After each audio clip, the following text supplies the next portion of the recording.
इस YouTube के channel पे सभी कॉमन बीमारियों का शास्त्रीय रूप से संक्षिप्त में जानकारी देंगे। ये बीमारी क्यों होती है? आप घर पर क्या कर सकते हो? डॉक्टर के पास आपको कब जाना है? डॉक्टर आपको कौन से टेस्ट करने के लिए कह सकते हैं? और सबसे महत्वपूर्ण, ये बीमारी ना हो इसलिए आपको क्या सावधानी बरतनी है? नमस्ते दोस्तों, आज हम एसिडिटी यानी कि अम्लता के बारे में बात करेंगे। आजकल ये इतनी आम बात हो गई है कि पूछो मत। पूरे विश्व में शायद ही ऐसा कोई इंसान होगा कि जिसे एसिडिटी ना हुई हो, और वो भी कई बार। हम पहले ये समझ लेंगे कि एसिडिटी क्या भला है। अपने स्टमक का यानी कि जठर का अंदरूनी हिस्सा जिसमें सूजन आ जाती है तथा यह दर्द करने लगता है। इसमें अपने जठर में यानी कि स्टमक में तैयार होने वाला एसिड जो कि अभी अधिक मात्रा में बन रहा है, वो अन्न नलिका में भी प्रवेश करता है और कभी-कभी अपने मुंह में भी आ जाता है। इससे छाती में जलन होना, गले में जलन होना, मुंह में कड़वाहट महसूस होना आदि हो सकता है। क्या होता है एसिडिटी में? अपने छाती के नीचे पेट में जलन होती है, वहाँ दर्द होने लगता है या कभी-कभी ऐसा प्रतीत होता है जैसे कि कोई अंदर से काट रहा हो। छाती में भी जलन होने शुरू हो जाती है, गले में जलन होती रहती है या दर्द होता है, उल्टी हुए जैसा होता है या उल्टी भी हो जाती है, डकारें आती है, अपचन होने लगता है, कभी-कभी निगलते वक्त भी तकलीफ होती है, पेट फूलने लगता है, खाने के बाद पेट भरा और फूला हुआ महसूस होता है। मजेदार बात यह है कि कभी-कभी पेशेंट को इसमें से कुछ भी तकलीफ नहीं होती। रिफर्ड पेन, आग कहीं और लगती है, धुआं कहीं और उठता है। तकलीफ पेट में न होते हुए छाती में होने लगती है, छाती में जलन होती है। और जब आप डॉक्टर के पास जाते हैं, तो डॉक्टर यही सोच के आपको आगे की टेस्ट करने के लिए बता सकते हैं, जैसे कि ईसीजी, स्ट्रेस टेस्ट या ब्लड टेस्ट, जो कि आपके हार्ट अटैक के संबंधित है। उस वक्त आपको ये टेस्ट तुरंत करा लेनी चाहिए। आइए अभी हम देखेंगे कि एसिडिटी होने की क्या-क्या अलग-अलग वजह है। खास करके दवाइयाँ, जैसे कि एंटीबायोटिक्स, पेन किलर्स तथा अन्य दवाइयाँ, जिनके साइड इफ़ेक्ट से भी एसिडिटी होती रहती है। इसीलिए काफ़ी डॉक्टर्स दवाइयों की सूची में एंटासिड्स भी लिख देते हैं। दूसरा, स्ट्रेस लेना, यानी कि तनाव लेना। तीसरा, मोटापा। आगे, मेहनत की कमी, शारीरिक मेहनत ही ना करना। सिर्फ बैठ के जो काम करते हैं, उनमें एसिडिटी की तकलीफ काफ़ी दिखाई देती है।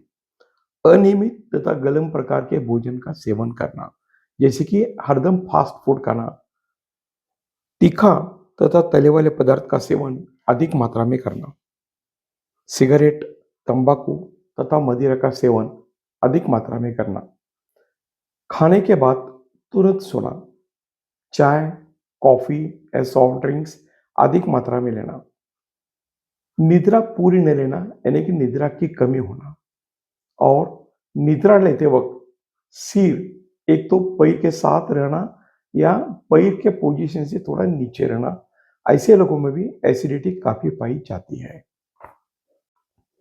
एसिड रिफ्लक्स डिसीज यानी कि GERD यानी कि गैस्ट्रो इसोफेजियल रिफ्लेक्स डिसीज, अपने जठर में तैयार होने वाला अम्ल जिसे गैस्ट्रिक एसिड कहते हैं, वो उल्टे दिशा में अपने अन्न नलिका में प्रवेश करता है और कभी-कभी अपने गले में या मुंह में तक आ जाता है। इसकी वजह से अपनी छाती में जलन होना, गले में जलन होना या मुंह में कड़वाहट महसूस होना आदि बातें हमें दिखाई दे सकती हैं। ये बहुत ही महत्वपूर्ण विषय है, क्योंकि यदि ये वैसे के वैसे चलता रहा, ये आगे की बीमारियों को निमंत्रण दे सकता है। इसमें अन्न नलिका के नीचे के भाग का या स्टमक यानी कि जठर के ऊपर के भाग का कैंसर भी हो सकता है। इसीलिए इसकी तरफ ध्यान देना अति आवश्यक है।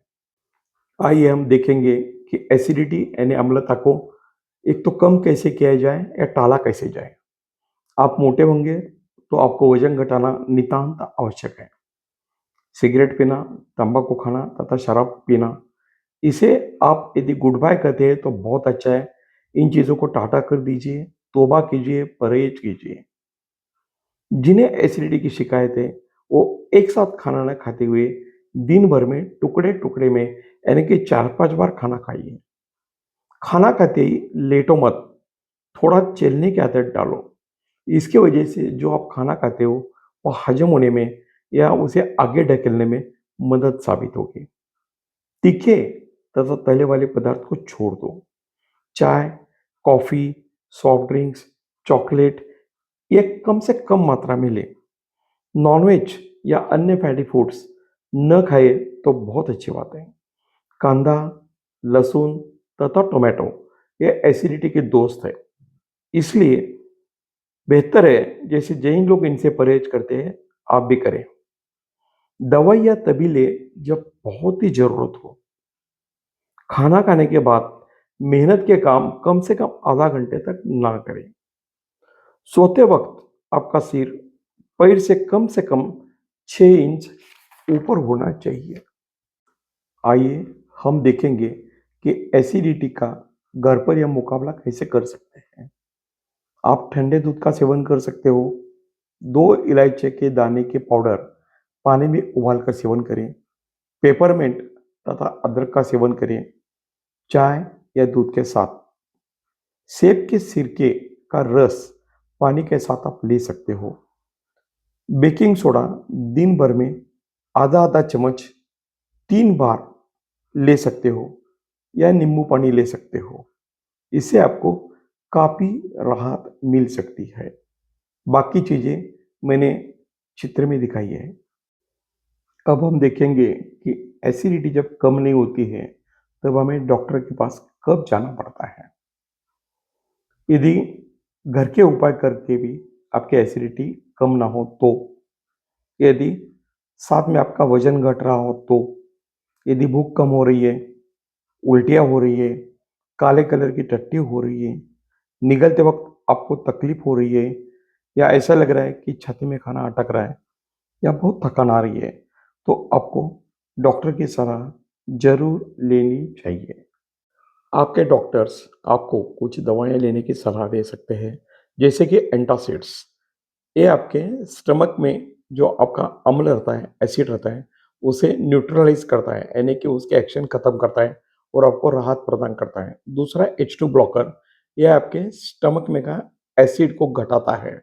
लेकिन एंटासिड जैसे ये तुरंत आपको राहत नहीं देगा, लेकिन कुछ देर के बाद ये आपको पक्का बेनिफिट पहुँचाएगा, यानी ये आपको पक्का आराम देगा।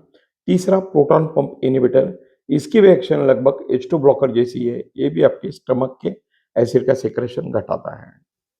जब आप डॉक्टर के पास जाओगे, डॉक्टर आपकी जाँच करेंगे और हो सकता है कि वो आपको कुछ टेस्ट करने के लिए कह सकें, जैसे कि टट्टी की जाँच, उसमें खून जा रहा है कि नहीं, वो देखते हैं। दूसरी खून की जाँच, आपके शरीर में आयरन की मात्रा कितनी है, उसकी जाँच। कभी-कभी आपको एंडोस्कोपी करने को बोल सकते हैं, जैसे कि गैस्ट्रोस्कोपी या कोलोनोस्कोपी। गैस्ट्रोस्कोपी से आपके अन्न नलिका तथा जठर का अंदर का हिस्सा दिखाई देता है और अंदर कुछ बीमारी होंगी तो सामने नज़र आती है। कभी-कभी अपने जठर में एक एच पाइलोरी नाम का एक ऑर्गेनिज़्म रहता है, जो कि आपको काफ़ी तकलीफ देता है। इसका इन्फेक्शन है कि नहीं, उसकी संबंधित जाँच भी डॉक्टर आपको करने को लगवा सकते हैं। और इसके बाद आगे की जाँच की सलाह ये सब रिपोर्ट देख के वो दे सकते हैं, जिससे आपको बराबर ट्रीटमेंट वो दे सकें। स्वस्थ रहे, मस्त रहे। थैंक्स।